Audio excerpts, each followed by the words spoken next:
Chest ஃபுல்லாக ஒரு heaviness, chest ஃபுல்லாக ஒரு ஹெவியாக வலிச்சுட்டே இருக்கிற மாதிரி இருக்கிறது, கேஸ் பிடிச்ச மாதிரி இருக்காங்க. அங்கே நம்ம இசிஜி எடுத்து பார்த்துட்டோம், இசிஜில எல்லாம் எந்த அப்நார்மாலிட்டிஸும் இல்லை.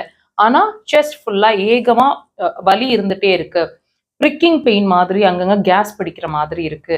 இந்த மாதிரி ஹெவினஸோ வலியோ அல்லது ப்ரிக்கிங் பெயினோ உங்களுக்கு இருந்துச்சு அப்படின்னு சொன்னால் இந்த பாயிண்ட்டை வச்சு ட்ரீட் பண்ணிக்கலாம்.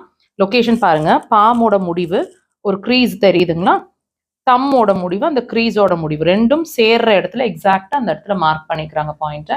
இந்த பாயிண்ட்டை நீங்கள் உடன் இன்ஸ்ட்ருமெண்ட்ஸ் இருந்துச்சுன்னா இப்படி உடலை நோக்கி இப்படிங்க, விரல்கள்னா இப்படி clockwise direction, deep pressures. இந்த ப்ரெஷரை கொடுக்கும்போது பிரீத் இன் பிரீத் அவுட் 3லேருந்து 5 முறை.